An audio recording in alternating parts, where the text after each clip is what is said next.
Look up at the sky, and you might see empty space, but you are actually looking through a massive physical shield.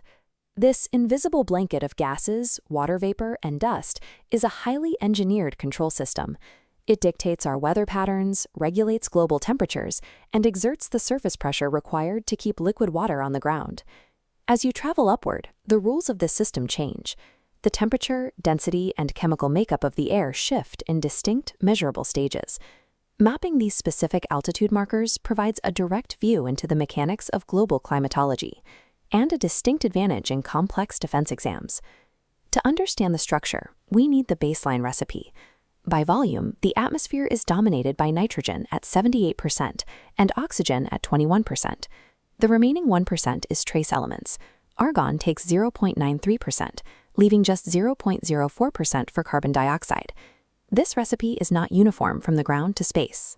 The first critical rule of altitude is that oxygen concentration drops rapidly as you ascend, becoming practically negligible at exactly 120 kilometers.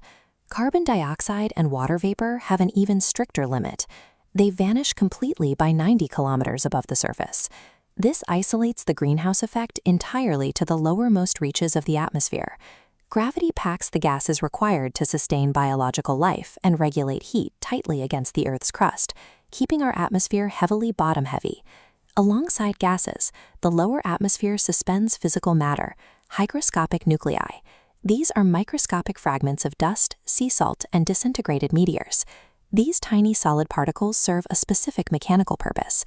Water vapor needs a surface to condense onto. As air cools, vapor clings to these floating dust nuclei, transitioning from gas to liquid to form cloud droplets. The availability of that water vapor depends heavily on geography. Concentration peaks near the intense convection of the equator and steadily drops as you move toward the extreme cold of the poles. Because heavy dust and water vapor are trapped in the lowest altitudes, the actual physical ingredients required to build a storm are confined near the ground.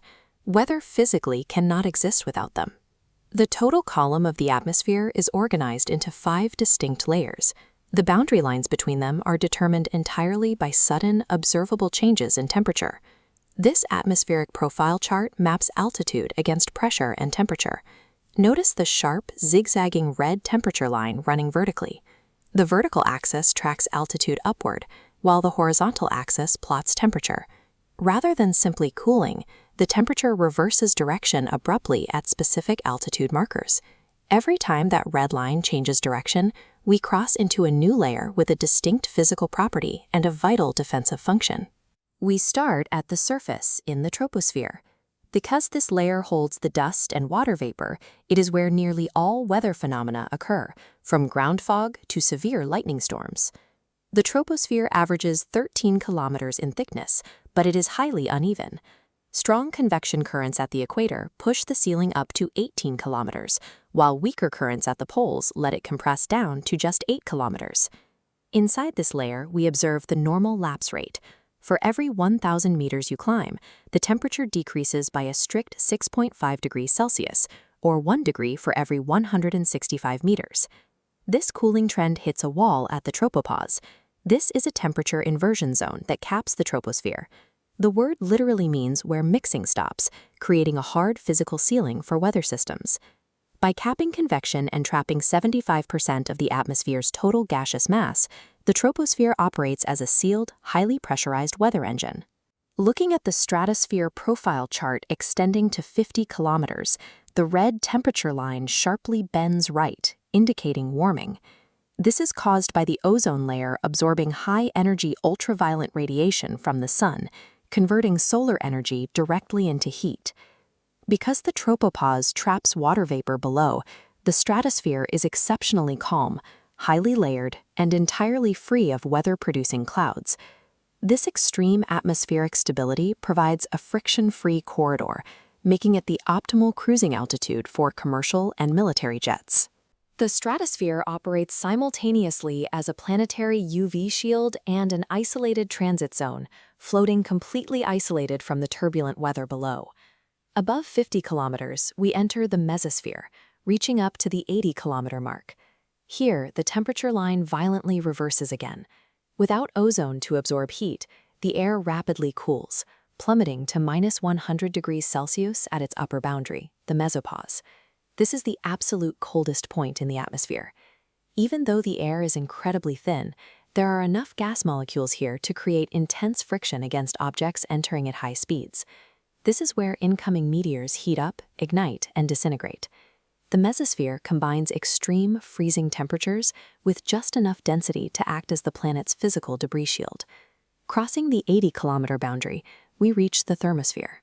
Here, the temperature reverses for a final time, climbing rapidly with altitude due to direct, unfiltered solar radiation. Within this span, stretching from 80 to roughly 400 kilometers, lies the ionosphere. It is saturated with electrically charged particles, energized by solar winds. These charged particles serve a critical technological function. They act as a massive atmospheric mirror, reflecting ground-based radio waves back toward the Earth, enabling long-distance communication over the horizon. This charged magnetic environment intercepts and traps cosmic particles. When solar energy collides with these gases, it produces the visible light displays known as auroras. The ionosphere bridges atmospheric science and electromagnetics, functioning strictly as a natural communication satellite and a cosmic energy buffer. Beyond 640 kilometers lies the exosphere, the absolute uppermost boundary of the atmosphere. The physical state of this extreme altitude is highly rarefied. Gas molecules are spaced so far apart that they rarely collide, and its exact outer limits remain poorly defined. Earth's magnetic fields concentrate the surviving electrically charged particles into two massive, distinct bands known as the Van Allen radiation belts.